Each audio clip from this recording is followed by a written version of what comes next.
Hey, greetings good people, and welcome to another episode of MOSHBITS, the series where I bring you the latest news in tech and gaming. If you happen to like what I do around here, then I recommend you should just click that subscribe button.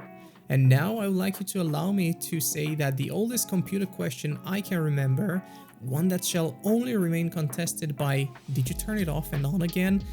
is actually, can it run Crysis? Now, we asked ourselves this question about a month ago when Crysis Remaster has launched, but the next time around I think we'll be asking ourselves this question again, so will it run Crysis, is really soon. Despite everyone expecting a new Crysis game built all from the ground up, I don't think many of us had actually wished for a Battle Royale game from Crytek. But then again, I guess this is what's trending right now, and considering their somewhat dire situation compared to other game studios, I might be able to forgive them. Crysis Next, as it's called, is currently in development and will be a free-to-play Battle Royale game with 100 players and fast-paced combat, which doesn't sound all that surprising given that's what pretty much every Battle Royale game does, but with visual customization, adaptive nanosuit powers, visually spectacular combats, and immersive worlds.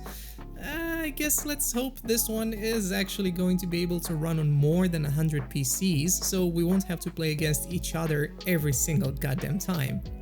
And for Gaben's sake, let this just run at a decent frame rate instead of watching a slideshow, albeit I guess this one would fit their visually spectacular combats.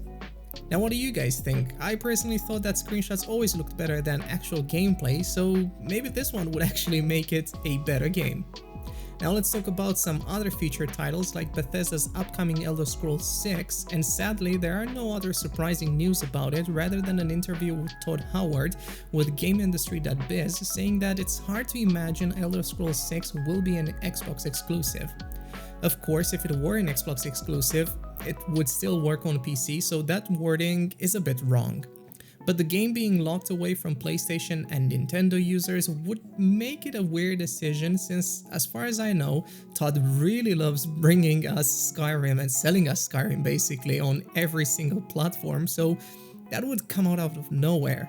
Heck, even on PC, they had the remastered GOTY edition that they sold again on Steam, so who's able to forget those things from him? However, if this will be an exclusive to PCs and Xboxes, I still won't be surprised given that Microsoft has acquired ZeniMax, who owns Bethesda. Now, Todd mentioned that they'll decide what makes the best sense for their audience when the time comes, and let's hope he's watching this video, because you have the opportunity to sound off in the comments if you're excited for a new Elder Scrolls game, because I know I for sure am, and if you want to play it on PlayStation, then yeah, just leave it in the comments down below. Now, I hope that Todd is also aware that Sony might sell a ton more PlayStations than initially expected, and that means missing out on quite a few players.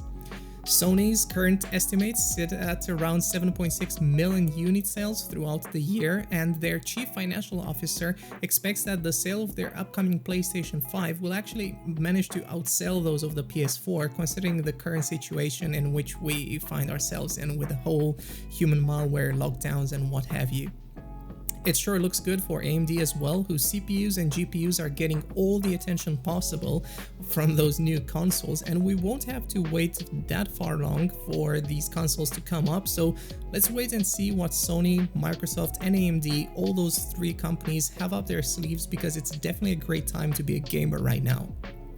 And CYBERPUNK got delayed until the 10th of December, but this should give you some more time to order the latest ONEPLUS 8T CYBERPUNK 2077 edition phone from China, because you know, those usually take a lot of time to ship. But with that in mind, the phone has been deemed a China exclusive model with pre-orders starting on the 11th of November, but since the phone is running Oxygen OS and not Hydrogen OS, these might be signs that the phone will actually come out to other regions as well in due time. I personally think this looks amazing, and even if I were not a CYBERPUNK fan, I think I'd still want to get my hands on one of them. It looks rather unique, and it kind of makes me think of Royce when looking at the camera setup, and yeah, OnePlus, you really need to release this. Otherwise, I think the best thing to do for us is to just spam dbrand to do a collaboration with CDPR And with regards to dbrand, don't forget that the Linus Tech Tips drop is now available and you can go to betterlttstore.com. There you go, plugging them over here as well. In other smartphone news, Samsung is in full throttle at their fabs working on their upcoming 5nm chips, which means we're not far off from seeing the first SoCs arrive really soon. I talked about how Samsung is taking care of Qualcomm's upcoming Snapdragon 875 and 700 series chips, so if you'd like to learn more about those, then check out yesterday's video. Samsung says that the improvements from 7nm are marginal, with 10% in performance improvements and an increase of 1.33 times in transistor density compared to the previous node. However, Samsung is also bringing some of the special sauce from the previous 7nm LPP node, which should make everything go as smoothly as possible. And don't forget that Qualcomm is set to unveil those chips next month, so we're gonna be able to hear more about their performance really soon. And last but not least, yesterday I talked about the imminent 3060 Ti launch from NVIDIA, and I said it would be on November 17th, but I stand corrected because the latest rumors suggest that NVIDIA decided to delay this one until December 2nd. And why would they do such a thing, might you ask? Well, considering AMD's 6800 and 6800 XT GPUs come out November 18th, NVIDIA seemed to want to steal some of the mindshare from AMD yet again, like they've done with the announcement, which was like, I don't know, a couple of days ago. But the latest benchmarks shared by AMD showed that their Big Navi cards look considerably better than AMD's offering in quite a few cases. I've talked about this in yesterday's episode, so if you're interested in what performance looks like on AMD, then check that out. Another possibility might be that NVIDIA is trying to build up some more stock and avoid the fiasco they've been going through with all of their RTX 30 series cards so far.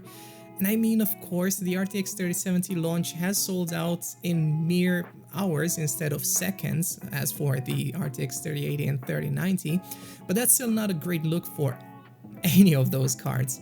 The third and last possibility might be that NVIDIA is actually not afraid of the competition, since the 3060 Ti should be priced at about $399 US, which is already cheaper than the 3070 Founders Edition, which is in turn already cheaper than the RX 6800, which comes out at $579 US as far as I can remember.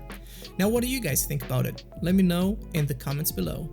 And that's been it. Check me out on Twitter and visit crowd.com, and don't forget to check out the original articles if you're interested. Those are going to be in the video description as per usual. This has been Alex with the Red Elk, signing off. Bye.